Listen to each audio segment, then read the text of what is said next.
तो फाइनली मैंने cut off तैयार कर ली है, expected cut off common cadre की। ठीक है, अब मैं पूरा का पूरा डिस्कस करूंगा, एनालिसिस है पूरा का पूरा, और बाद में एक फाइनल कट ऑफ बताऊंगा कि मतलब क्या कट ऑफ होने वाली है। तो अब मैं स्टार्ट करता हूँ वीडियो को। तो एग्जाम डेट्स जैसे कि आप लोगों को पता होगा 14 अक्टूबर थी और 15 अक्टूबर थी। उसमें first shift, second shift, third shift, इसमें सिर्फ फर्स्ट और सेकंड शिफ्ट थी। बाकी जो थर्ड शिफ्ट थी इसकी जूनियर असिस्टेंट की थी, जिसका डिफरेंट सिलेबस और डिफरेंट पोस्ट है। तो ओवरऑल 5 शिफ्ट है हमारे पास। ठीक है, अभी काफ़ी लोगों को ये भी नहीं पता कि थर्ड शिफ्ट 15 अक्टूबर की कॉमन कैडर की नहीं थी। थर्ड शिफ्ट जो थी जूनियर असिस्टेंट वाले एग्जाम की थी, और जो कि हम उससे कोई मतलब नहीं। ठीक है, डिफिकल्टी लेवल देखो कि जो मुझे लगा है, मतलब मैंने सारी शिफ्ट्स को एनालाइज करा है। ठीक है, न्यूट्रल रह के मैंने अपना एक ओपिनियन दिया है, क्योंकि ऐसा होता है ना कि अगर किसी स्टूडेंट से पूछो तो उसको उसकी शिफ्ट सबसे ज़्यादा मुश्किल लगती है।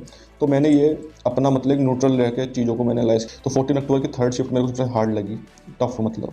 उसके बाद 15 अक्टूबर की फर्स्ट शिफ्ट, दोनों ही शिफ्ट काफ़ी ज़्यादा टफ थी। ठीक है, और 14 अक्टूबर की उसके बाद फिर 15 अक्टूबर की सेकंड शिफ्ट। ठीक है, उसके बाद 14 अक्टूबर की फर्स्ट शिफ्ट। लेकिन 14 अक्टूबर की फर्स्ट शिफ्ट इतनी ईजी हम मान नहीं सकते। क्यों नहीं मान सकते? देखो, एग्जाम तो ईजी था, लेकिन जो 14 अक्टूबर के फर्स्ट शिफ्ट वाले जो एस्पिरेंट्स थे ना, उनको आइडिया नहीं था कि पैटर्न आएगा क्या। तो एक साइकोलॉजिकल सबकॉन्शियस माइंड होता है ना, वो उस समय उनका एक तरीके से उनको मतलब जाके अगर कोई एसएससी का स्टूडेंट होगा तो उसे झटका लगा होगा बैंकिंग का देख के। ठीक है, तो जो नॉर्मलाइजेशन होता है ना, वो शिफ्ट के ओवरऑल मार्क्स को लेके होता है। ठीक है ना, कोई पर्टिकुलरली एक या दो स्टूडेंट्स को नहीं होता, ओवरऑल वो मैं आपको बताऊंगा, और साथ में स्टैंडर्ड डेविएशन का फॉर्मूला भी दिखाऊंगा जो कि आईपीएस यूज़ करता है नॉर्मलाइजेशन में। वो मैं स्क्रीनशॉट दिखाऊंगा आपको लास्ट में वीडियो के। ठीक है, तो 14 अक्टूबर वालों की फर्स्ट शिफ्ट वालों को भी डरने की कोई ज़रूरत नहीं है, क्योंकि सब उसका इजी बता रहे हैं। लेकिन वो है ना कि उनको पैटर्न नहीं पता था भाई कि क्या आएगा, बैंकिंग आएगा, एसएससी आएगा।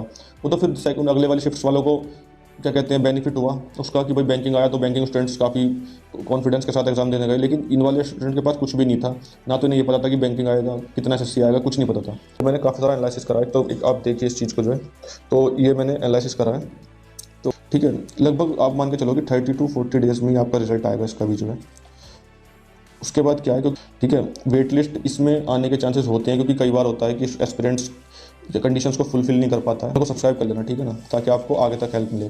तो एटीसी में भी सेकंड लिस्ट आई थी, तो उम्मीद है कि इसमें भी सेकंड लिस्ट आएगी। उसमें 256 वैकेंसी थी, ईट्स में 247 वैकेंसीज है, तो फिर चांसेस हैं कि इसमें भी आएंगी। तो अब ये देखिए जिसका सब लोगों को इंतजार था।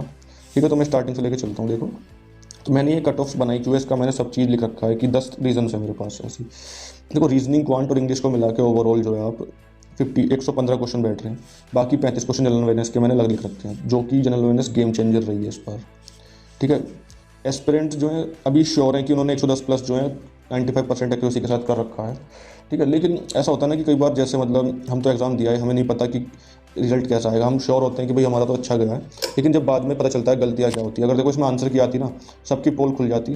ठीक है, जो आपसे बोल रहा है ना कि 140 मैंने 100% सही करे हैं, उनकी भी पोल खुल जाती। बच्चों को डराने के लिए ना दूसरे एस्पिरेंट्स जो है ऐसा लिख देते कि 40 प्लस 140 प्लस मेरे 100% एक्यूरेसी के साथ। मेरे ग्रुप पर कई सारे लोगों ने डाला कि 135 प्लस मेरे ठीक होंगे। तो भाई अच्छी बात है, ठीक है तो ठीक है, लेकिन मुझे नहीं लगता कि यार कोई 100% एक्यूरेट होता होगा कभी भी। ठीक है, तो 80% बैंकिंग का पैटर्न था, 20% एसएससी टाइप था, तो बैंकिंग वालों को ज़्यादा बेनिफिट हुआ है इस एग्जाम में। ठीक है, अब आते जनरल अवेयरनेस पर। ये मैंने क्यों लिख रखा है, क्योंकि ये गेम चेंजिंग है। यही सिलेक्शन दिलाने में और रोकने में बहुत बड़ा रोल प्ले करेगी, क्योंकि इसमें एक तो देखो स्टूडेंट श्योर नहीं है। ठीक है, गैस वर्क ज़्यादा हुआ है और 5 ऑप्शन थे, तो गैस वर्क में भी काफ़ी मुश्किलें आई हैं। अब किसी का ज़्यादा ही हाई क्वालिटी लक होगा, ठीक है, वही 5 ऑप्शन में से सही से कर पाएगा, एक ढूंढ पाएगा। ठीक है, और जो है मतलब जनरल अवेयरनेस का हमेशा यही होता है कि देखो उसमें सब चीज़ जीएस वगैरह आती है, स्टैटिक आती है, लेकिन डबल आई ने इस चीज़ पर कोई ध्यान नहीं दिया। उसने सारी की सारी करंट अफेयर्स डाल दी है। काफ़ी सारी क्वेश्चन तो ऐसे थे कि मतलब काफ़ी सारे मतलब अलग हटके ही था कुछ। ठीक है, बाकी देखो अगस्त सितंबर की आई थी ज़्यादातर तो, लेकिन कुछ क्वेश्चन ऐसे थे कि मतलब उन्होंने कुछ भी पूछ लिया। मतलब इसमें मार्क्स लाना देखो एक आसान था, क्योंकि ये चीज़ें सब पढ़ के जाते हैं, क्योंकि जनरल इनका सिलेबस होता है और पर्टिकुलरली सिलेबस में से क्वेश्चन आते हैं। जनरल अवेयरनेस का कोई सिलेबस नहीं होता, वो बास्ट होता है, और पता भी नहीं होता कौन से सोर्स को फॉलो करके कहाँ से क्वेश्चन आएगा। मैंने देखो ये तरीके यूज़ कर रहे हैं। मतलब एग्जाम का लेवल काफ़ी टफ था, मैं नहीं कह सकता कि ईजी था, टफ था भाई, मॉडरेट टू हार्ड लेवल ही था मतलब। ठीक है, और क्या इतना लेंथी एग्जाम था कि भाई अगर 3 घंटे भी दे देते ना आपको, एक घंटा एक्स्ट्रा भी, तो भी काफ़ी स्टूडेंट्स कर नहीं पाते। तो लेंथी भी था, टफ भी था, सब चीज़ थी। और अटेंडेंस मैंने गैस की है, अभी फाइनल आएगी तो ही मैं अटेंडेंस के बारे में बात करूंगा। नेगेटिव मार्किंग इसमें थी नहीं, डिफिकल्ट थी जीए।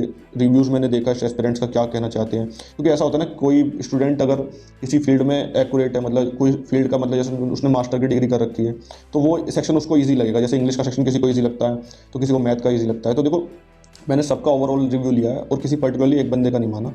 ठीक है, 5 ऑप्शंस थे तो काफ़ी मुश्किल था गैस वर्क जो है। पैटर्न मिक्स था, ये भी नहीं कह सकते कि 100% बैंकिंग आया। फोल्ड कट वाले क्वेश्चन भी आए, मिरर वाले क्वेश्चन भी आए, ट्रिग्नोमेट्री भी आई है, ज्योमेट्री कोऑर्डिनेट, वो सर्किल में कोड्स वाले क्वेश्चन भी थे। ठीक है, और काफ़ी सारी चीज़ें थी मतलब जो है जो एसएससी से पूछी थी। ठीक है, फर्स्ट एग्जाम का मतलब फर्स्ट टाइम एग्जाम हो रहा था, उसका भी डिलेमा था कि बैंकिंग का आएगा एसएससी का आएगा, तो स्टूडेंट इस चक्कर में तैयारी भी सही से नहीं कर पाए। सेक्शनल टाइमिंग इसमें थी नहीं, तो आप अपना पहला जो फेवरेट सेक्शन था उसको कर सकते थे। वो सभी सेक्शंस लेंदी थे, कोई ईजी नहीं था मतलब जैसे भी अगर देखा जाए। मेरा मेन मोटिव तो इस वीडियो में कट ऑफ दिखाना ही था। सभी ने लगभग कट ऑफ दे दी थी, तो मेरे को लगा मेरे को भी बनानी चाहिए। तो यूआर जनरल, ठीक है, अनरिजर्व वाले, ठीक है, उनके 117 से लेकर 124, ईडब्ल्यूएस वाले 115 से लेकर 119, ओबीसी वाले 111 से लेकर 116, एससी वाले 107 टू 113, और जीएसटी वाले 102 से लेकर 106, पीडब्ल्यूडी वाले 100 से लेकर 104 एक्सपेक्ट कर सकते हैं। एक्सपेक्टेड है ये।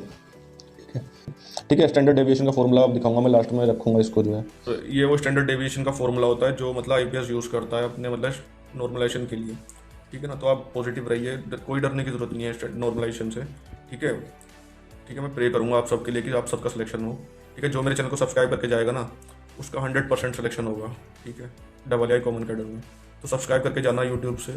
ठीक है, रिक्स मत लेना कोई।